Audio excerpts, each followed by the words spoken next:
오늘 말씀을 두 군데를 읽었습니다. 이사야서 12장 말씀과 출애굽기 15장 말씀을 합해서 말씀을 전하려고 하는데요.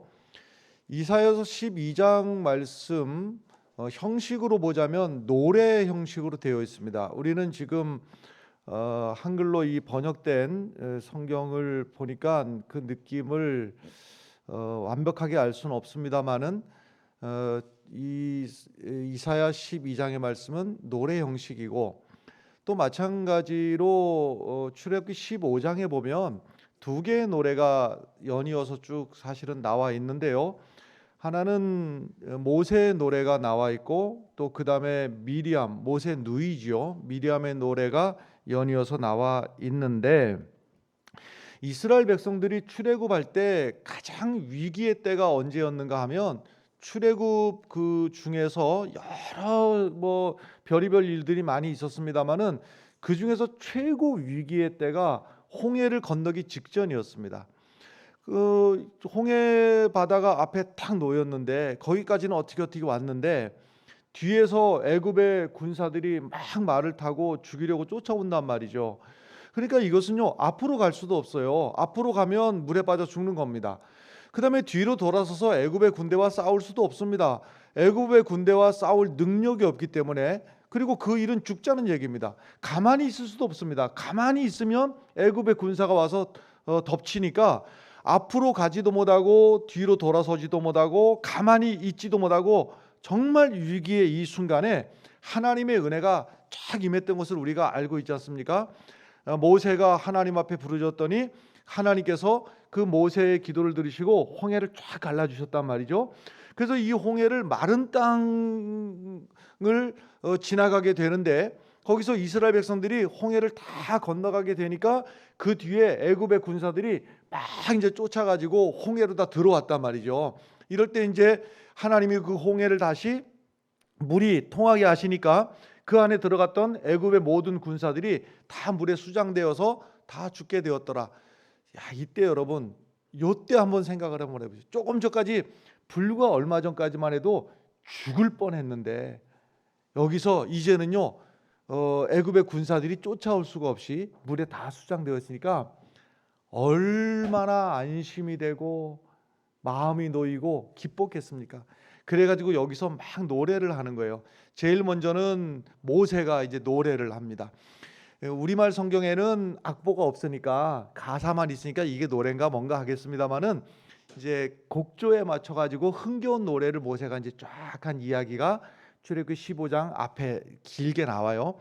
모세가 노래가 끝나니까 모세 누이도 또 노래를 합니다. 나도 노래해야지 하고서는 또 노래를 쭉 하게 되는데, 그 내용들이 출애굽기 15장 2절에 보면 조금씩만 볼 건데요.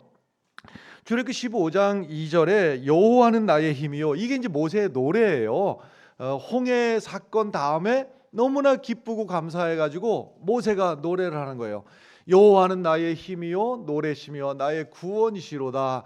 그는 나의 하나님이시니 내가 그를 찬송할 것이요 내 아버지의 하나님이시니 내가 그를 높이리로다. 저는 이렇게 그냥 읊조렸습니다만은 모세는 이걸 노래로 한 겁니다.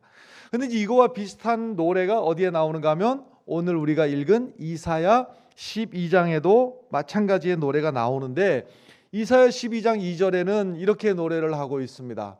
보라, 하나님은 나의 구원이시라. 내가 의뢰하고 두려움이 없으리니 주 여호와는 나의 힘이시며 나의 노래시며 나의 구원이심이라. 이렇게 되어 있습니다. 다시 좀 정리를 하자면은, 출애굽기 15장에 나오는 노래는 무슨 노래인가 하면 지나간 일, 바로 지나간 일, 홍해 사건이 지나간 과거잖아요. 지나간 일에 대해서 하나님이 우리에게 이렇게 은혜를 베푸셨노라 하는 이제 그 노래가 출애굽기 15장의 노래이고, 이사야 12장의 노래는 무엇인가 하면 앞으로 우리에게 주실 하나님의 은혜가 이렇게 있을 터인데 하고, 앞으로 하나님의 주실 은혜를 노래하는 것이 이것이 이사야서 이제 12장의 노래였습니다. 자, 이사야서 12장 1절의 말씀을 계속해서 보겠습니다. 1절 말씀 보면 그날에 이랬습니다. 이 그날에가 아주 중요합니다. 이 말씀이 중요한 말씀인데, 그날에 내가 말하기를 여호와여 주께서 전에는 내게 노하셨사오나, 전에는 안 좋은 일이 있었다 이 얘기입니다. 하나님이 노하셨으나 전에는 안 좋은 일이 있었다. 그런데 전에는 그랬는데 이제는 이제 그날에 하고 상관이 있는 것인데, 이제는 하나님께서 은혜를 베푸실 날이 이제 앞으로 쫙 펼쳐진다, 이런 말씀이에요.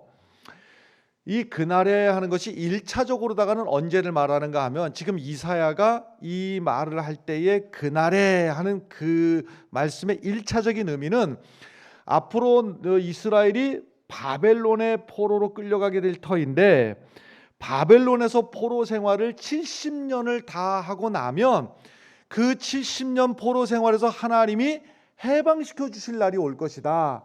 그래서 여기서 1차적으로 하는 말은 바벨론의 포로 생활을 마치고 포로에서 해방되는 그날에 하는 의미예요. 이것이 1차적인 의미인데, 이사야서의 말씀들이 많은 말씀들이 그렇습니다만은 중의적인 의미를 가지고 있어요. 그래서 1차적으로다가는 바벨론 포로 생활 끝나는 그날에를 말하지만, 2차적으로다가는 궁극적으로 예수 그리스도께서 재림하실 때에 만국 백성들을 다 모아서 거기에서 영원한 새하늘과 새 땅을 살게 하실 것이다 라고 하는 종말론적인 의미를 가지고 있기도 하고, 또 하나의 의미를 덧붙이자면 예수 그리스도께서 이 땅에 처음 어린아이의 몸을 입고 오신 그날부터 다시 예수 그리스도께서 재림하실 그날까지 주님 다시 오심을 기다리는 이 교회가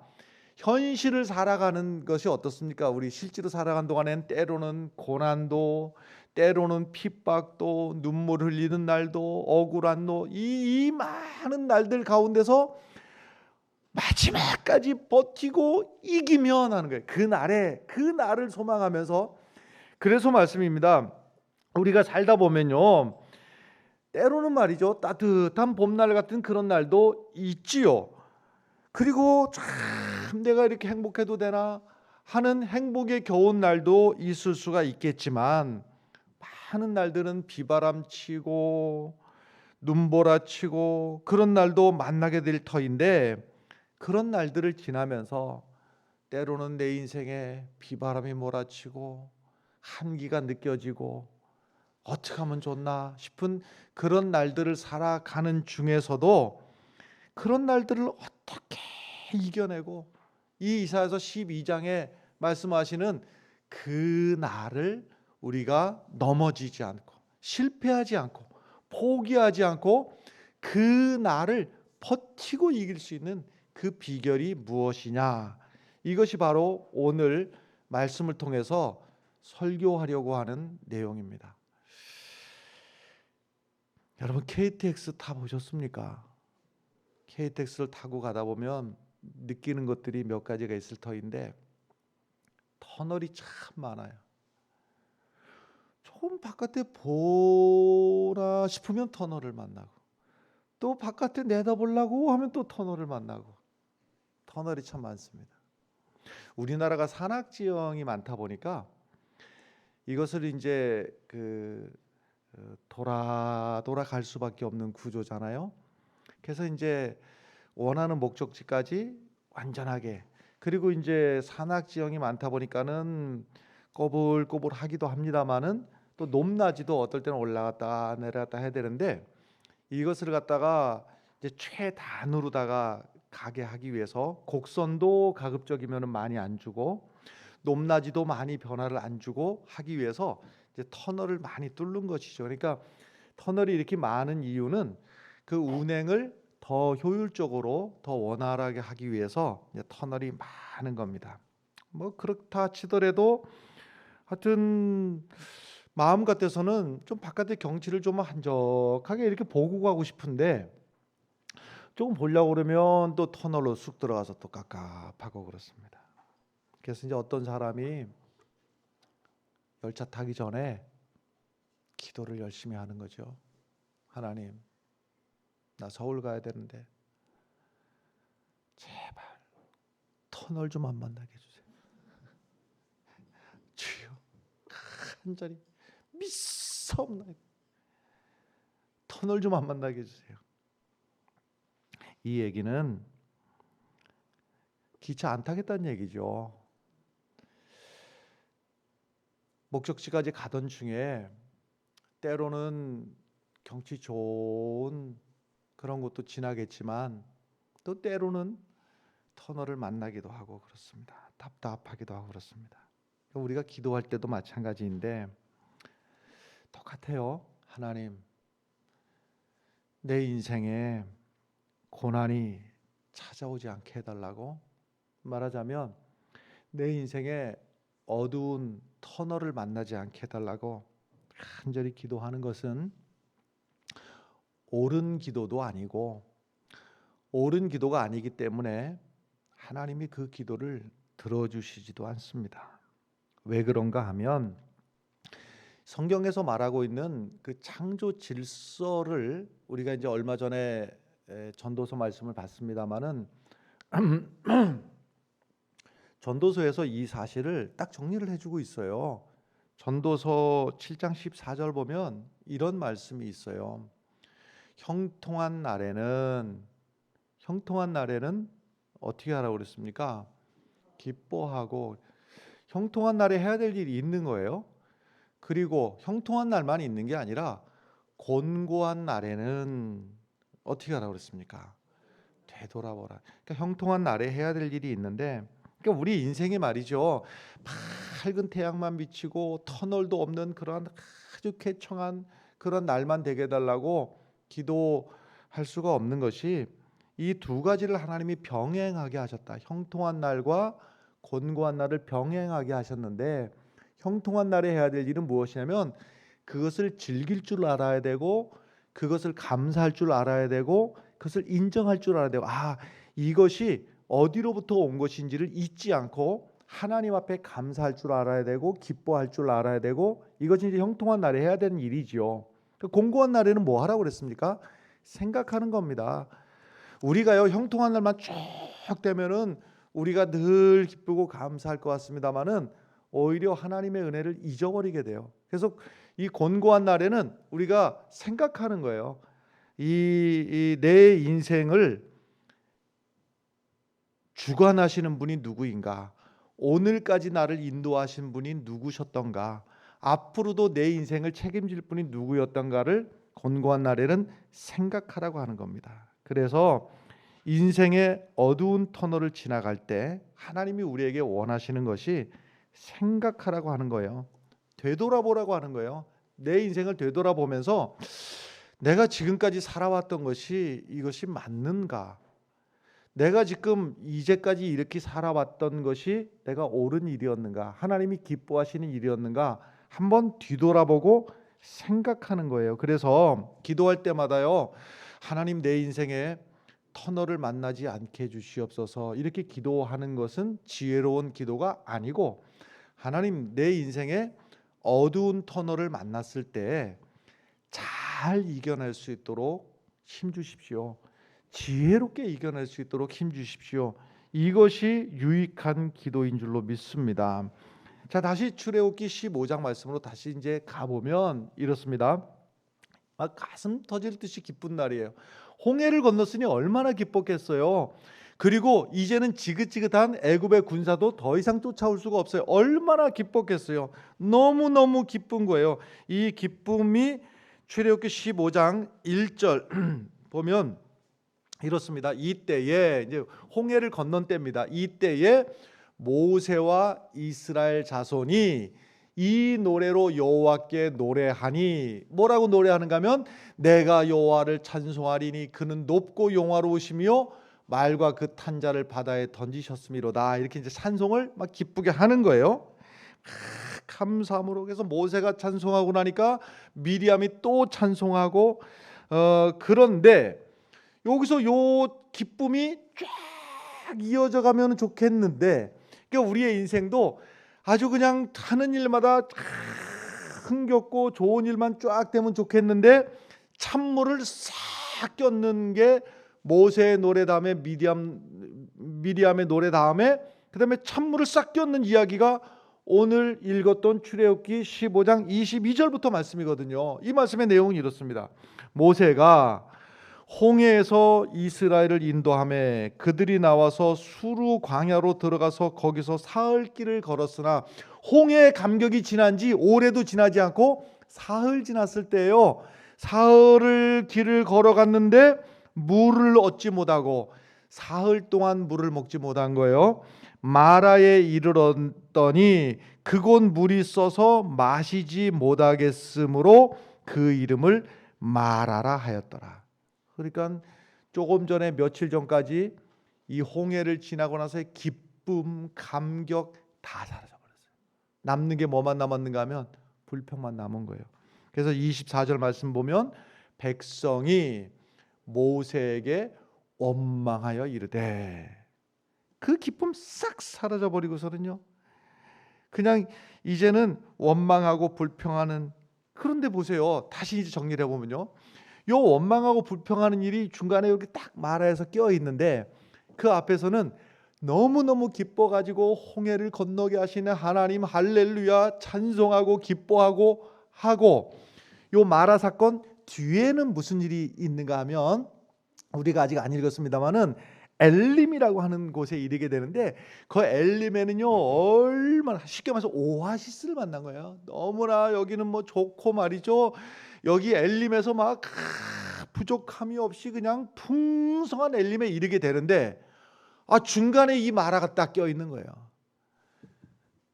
요 대목에서 여러분, 우리가 인생을 살아가면서 요거 싹 걷어내면 안 돼. 요거만 싹 빠져주면 말이죠, 홍해의 기쁨과 감사, 그리고 났더니 하나님이 연이어서 엘림의 축복으로 바로 인도하셨더라 할렐루야, 좀 이렇게 살게 하시면 안 되겠는가 이 말이에요. 너무너무 좋잖아요 이렇게 하면은. 그런데 하나님이 무슨 이유인지 말이죠, 중간에 이 마라와 같은 일, 목마르고 괴로운 이런 것을 중간에 싹 껴넣은 이유가 무엇일까? 그것을 오늘 말씀이 우리에게 설명을 해주고 있는 거예요. 왜 내 인생에 이러한 기가 막힌 일이 중간에 끼어 있는가? 그것이 15장 25절의 말씀인데, 모세가 여호와께 부르짖었더니 여호와께서 그에게 한 나무를 가리키시니 그가 물에 던지니 물이 달게 돼. 이 말에 쓴 물이 마실 수가 없어요. 그래서 하나님이 나무를 가르쳐줘요. 그래서 그 나무 가지를 하나를 꺾어 가지고서는 그거를 물에 던졌더니 달게 되었더라. 거기서 여호와께서 그들을 위하여 법도와 율례를 정하시고 그 다음에 뭐냐면 그들을 시험하실세. 그러니까 이 말씀이에요. 하나님이 우리 인생이 홍해와 같은 기쁨 축제, 그 다음에 엘림에서의 풍성함 이렇게 연결 안 하시고 중간에 마라의 쓴 물을 만나게 하신 이유가 무엇인가 하면 시험하시기 위해서 그런 거예요. 그럼 무엇을 시험하셨느냐? 이게 중요해요. 하나님이 지금 무엇을 시험하고 있느냐? 우리에게도 똑같습니다, 여러분. 하나님이 마라의 쓴 물을 만났을 때 우리에게 무엇을 시험하고 계시는가? 계속 출애굽기 15장 26절에 보면 이르시되 너희가 너희 하나님 나 여호와의 말을 들어 순종하고 내가 보기에 의를 행하며 내 계명에 귀를 기울이며 내 모든 규례를 지키면 내가 애굽 사람에게 내린 모든 질병 중 하나도 너희에게 내리지 아니하리니 하고 그 다음에 나는 너희를 치료하는 여호와임이라. 이게 나는 너희를 치료하는 여호와임이라. 너희를 치료하는 여호와, 이것이 이제 여호와 라파가 되는데 이것을 너희들이 기억하는지 못하는지. 자, 마라를 만나게 하신 이유는 너희를 시험하시기 위한 것인데 무엇을 시험하느냐? 여호와 하나님이 여호와 라파 치료하는 하나님이신 것을 너희들이 기억하는지 잊어버렸는지, 이것을 하나님이 시험하시기 위해서 너희들 기억해라. 인생 살다 보면 봄날같이 따뜻하고 좋은 날을 만날 수도 있지만 항상 그런 거 아니다.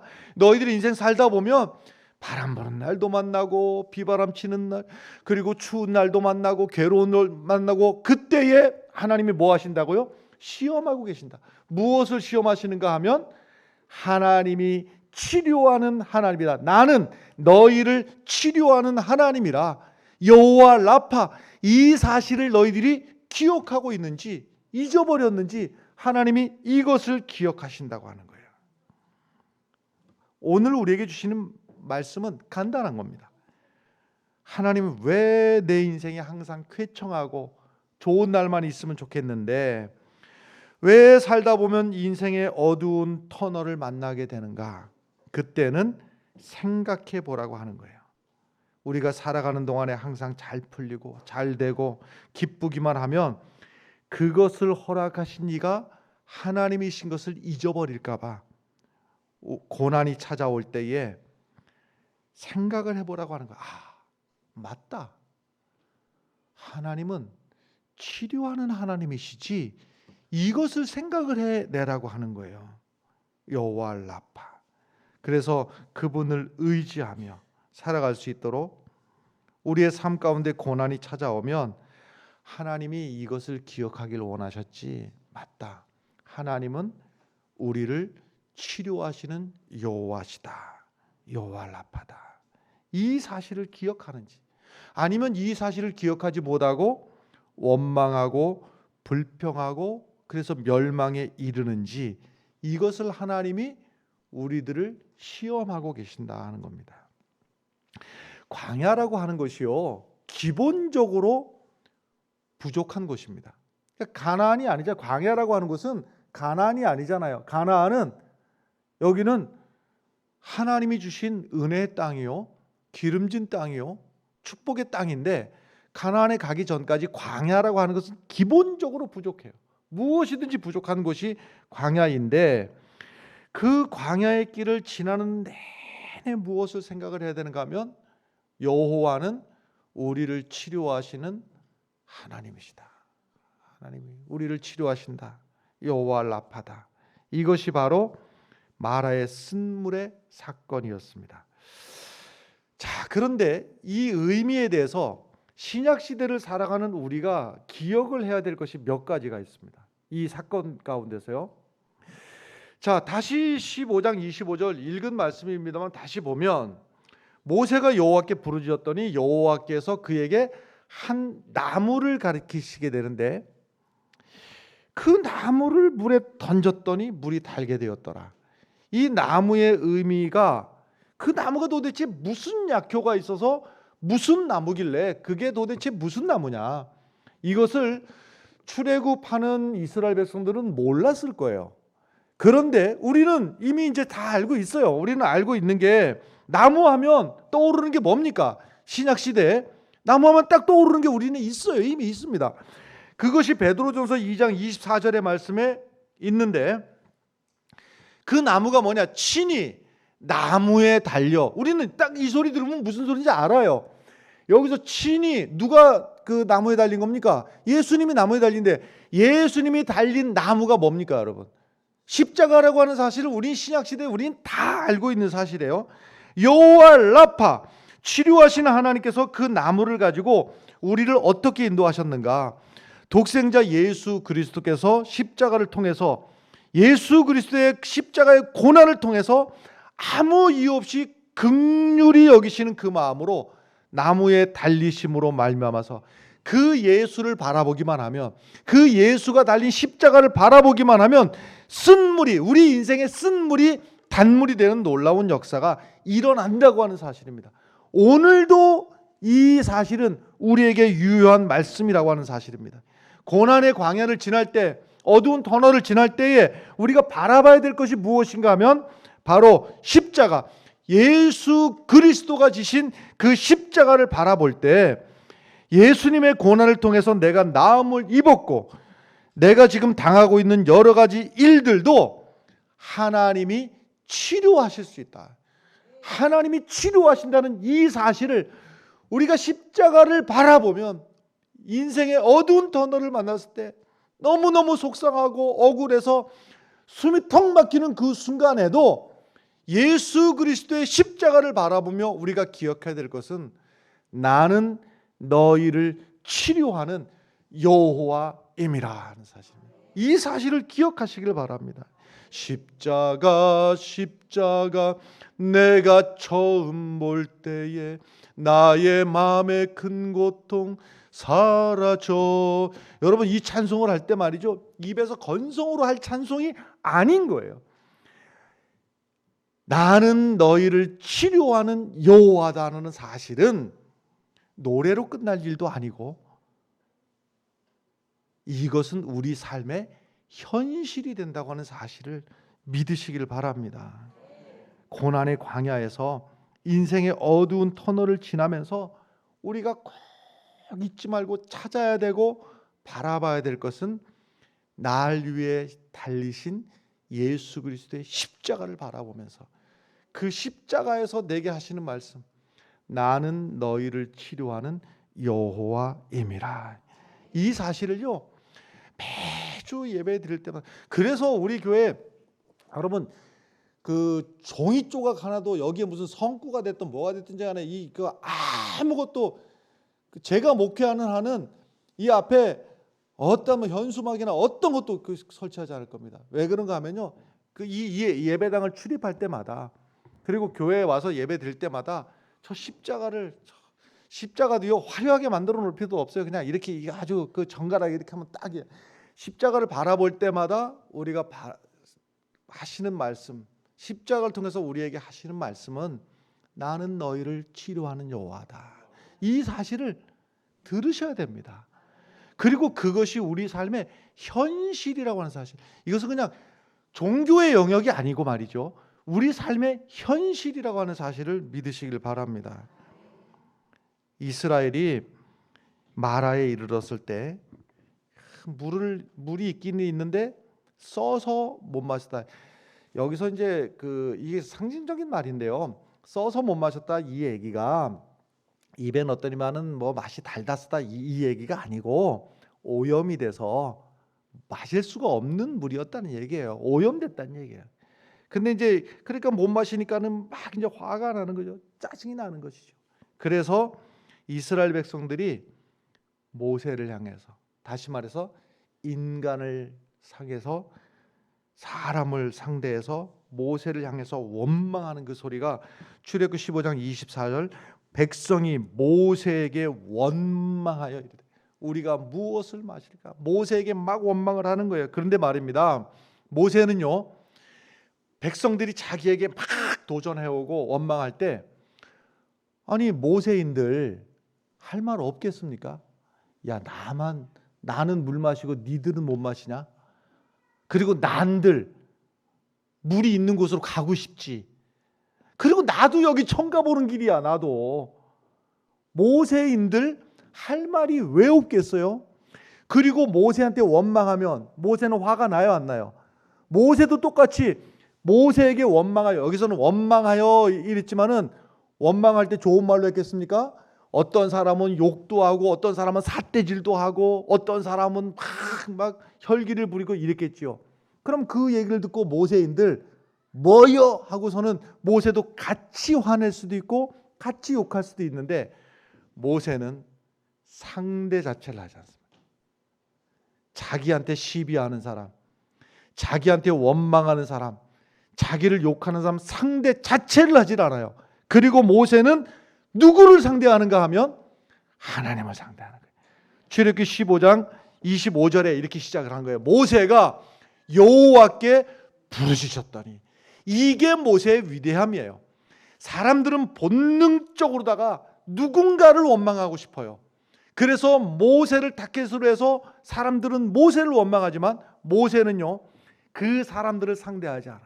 누구를 상대하는가 하면 하나님을 상대하는 거예요. 왜냐하면요, 지금 이 마라의 문제가 무엇인지를 정확하게 알고 있는 거예요. 이 마라를 만난 것은 하나님이 나를 지금 시험하고 있는 것이다.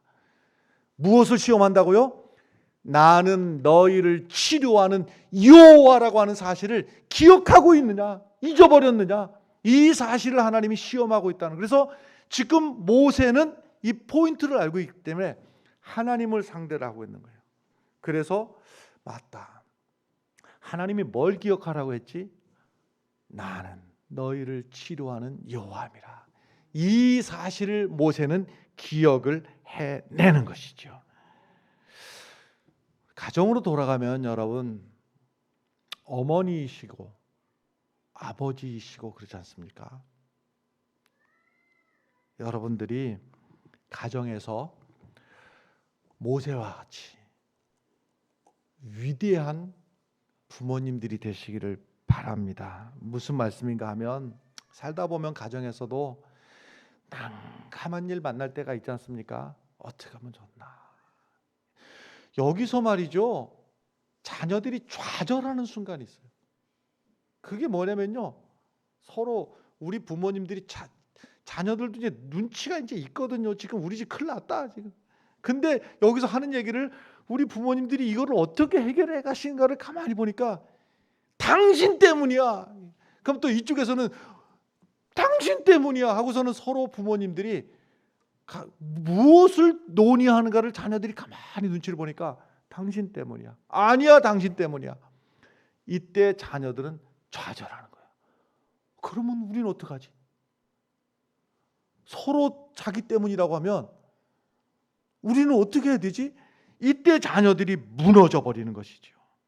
여러분, 우리가 살다 보면 마라의 쓴물도 만나고 어두운 터널도 지나가게 되는데, 그래서 누군가의 도움이 없이는 도무지 이 터널을 빠져나올 재간이 없을 때에 기억하시기 바라요. 나는 너희를 치료하는 하나님이다. 이 간단한 사실을 기억해내느냐 기억하지 못하느냐에 따라서 결과는 하늘과 땅이고 천국과 지옥이 되고, 그 가정이 어두운 터널에 여전히 매여 있을 수 있고 그 터널을 벗어날 수가 있게 되고 그래요. 근데 이게 반복되다 보면 무슨 일이 생기는가 하면요, 또 기억해내고 또 기억해내고, 이게 반복이 되다 보면 진짜로 치료하시네, 진짜로 하나님이 역사하시네, 하나님이 내 삶에 구체적으로 일하시네, 이론이 아니라 실제적으로 내 삶의 현실 속에서 만나는 하나님이 되는 겁니다. 다시 출애굽기 15장 24절 말씀 다시 보면, 백성이 모세에게 원망하여 이랬잖아요. 이게요, 정말 무서운 겁니다. 이게요, 본능과 같은 무서운 것인데, 이것을요 심리학자들 뭐라고 하는가 하면요, 이것을 투사심리라고 그래요. 그러니까 무슨 얘기냐면, 내가 겪고 있는 불행한 일, 답답한 일, 반드시 누군가는 그 원망의 타겟을 찾아서 누군가에게서는 너 때문이야를 하고 싶은 본능이 우리 가운데 있다는 거예요. 내가 지금 이렇게 된 거, 내가 이렇게 실패한 거, 내가 잘못된 거, 내가 억울한 거, 누군가를 찾아야 돼. 누군가를.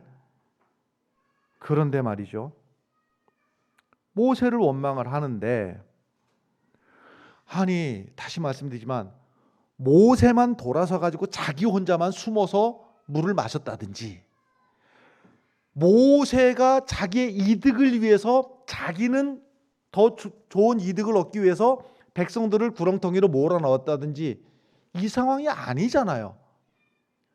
모세도 바람은 이 모든 백성들을 잘 먹이고 호강시키고 싶었겠지요. 그런데 여기서 말이죠, 소모적인 대화를 하는 거예요. 집에서도 똑같은 일이 벌어지죠. 가정에서도요. 당신 때문이야. 무슨 소리야. 내가 이 모양이 된 것은 당신처럼 무능한 사람을 만났기 때문이지. 근데 좀 생각하고 한번 해보자고요. 아니 그게 사실이라고 치자고요. 당신 때문인 게 사실이라고 치자고. 당신이 일로 이사 오자고 그래서 이렇게 됐고, 당신이 집 팔자고 그래서 그렇게 됐고, 당신이 그렇게 하자고 해서 그렇게 됐어. 그렇게 된 게 사실이라고 치자고. 어쩌라고? 여기서 당신 때문이야 그러고, 그럼 어쩌라고 그러면? 그러면 그도 그 때문이라 치더라도, 아니 여기까지 온 걸 어떻게 하라고? 당신처럼 무능한 사람 만나가지고 내 인생 이렇게 됐는데, 아니 무능한 거 사실이라고 치자고요. 어쩌라고? 무능한 사람들로 당신처럼 무능한 사람 만나가지고 이러면 그 사람이 유능해집니까? 그 무능한 사람은 더 무능해지고 더 무능해지고 하던 것마저도 못하고. 여러분, 여기서 우리의 살 길을 찾아야 돼요.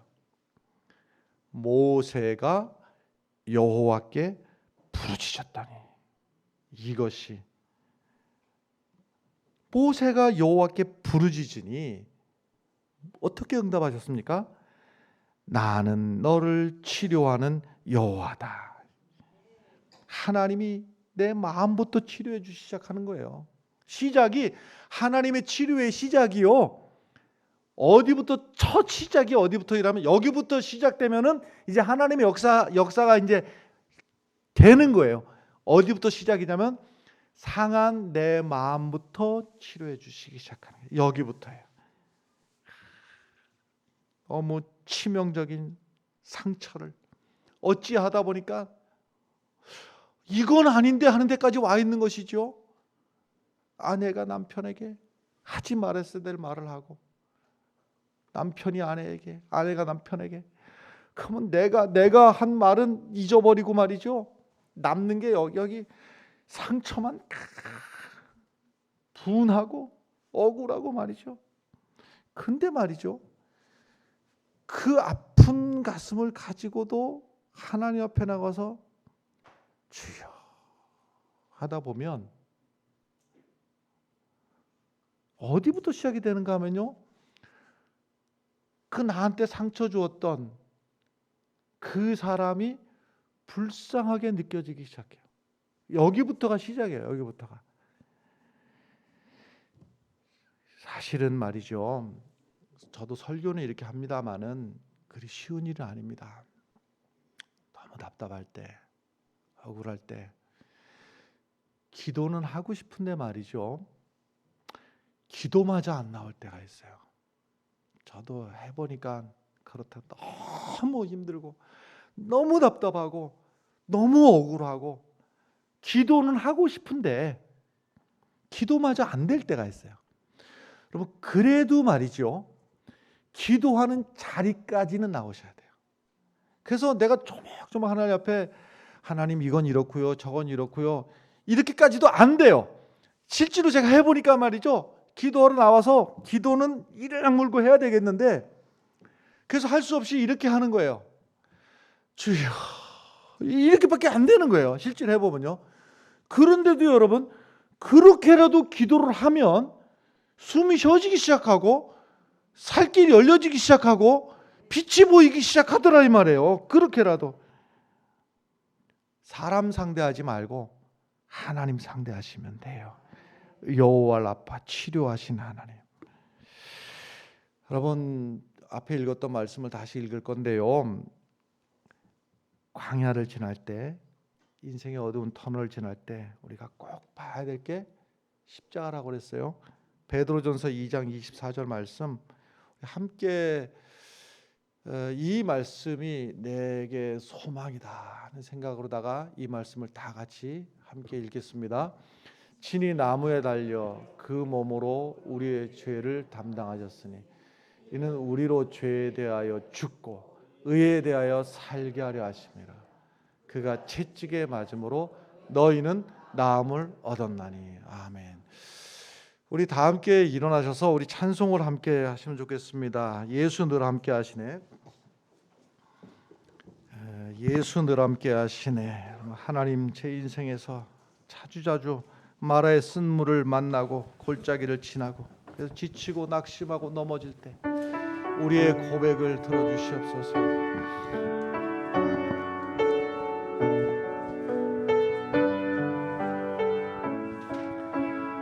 고단한 인생길, 고단한 인생길, 힘겨운 오늘도 예수 내 마음 아시네. 지나간 아픔도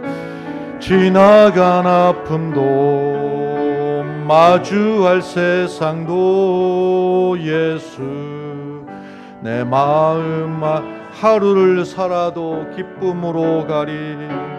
하루를 살아도 기쁨으로 가리.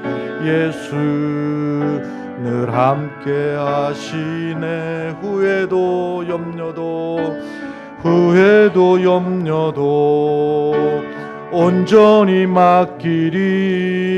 예수 늘 함께 믿음에 눈들어 매는 듯 주를 보리. 이 또한 지나가 주어진 내 삶의 시간 속에 주의 뜻 알게 믿음에 눈들어 주를 보리. 믿음에 눈들 주어진 내 삶의 시간 속에 주어진 내 삶의 시간 속에 주의 뜻. 우리 잠깐 함께 기도하시면 좋겠습니다. 우리 하나님 앞에 내 마음을 내놓고, 하나님, 내 인생의 이 어두운 터널을 지나며 내 인생의 마라의 쓴물을 마시며 나를 치료하실 분이 하나님이신 것을 기억할 수 있는 그 능력을 내게 허락해 주시고, 예수 그리스도의 십자가를 바라볼 수 있는 지혜를 우리에게 주시옵소서. 우리 고백하며 잠깐 함께 기도하겠습니다. 하나님 아버지, 우리의 인생길에서 아버지 하나님 말의 쓴물을 마실 때, 어두운 터널을 지날 때에 아버지 하나님이여 탄식하고 절망하고 원망한 편에 서지 않게 하여 주시고, 아버지 하나님, 나는 너희를 치료하는 여호와임이니라 여호와 라파를 기억하게 하시고, 내 인생의 어두운 길에서 십자가를 바라보고 나를 향해 위로하시는 예수 그리스도를 바라볼 수 있는 능력을 우리에게 허락하여 주시옵소서. 하나님 아버지, 우리의 인생길에서 좌절하고 넘어지고 낭망하지 않게 하여 주시고, 나는 너희를 치료하는 여호와임이라 기억할 수 있는 지혜가 있게 하여 주시고, 십자가를 바라볼 수 있는 지혜가 있게 하여 주시옵소서.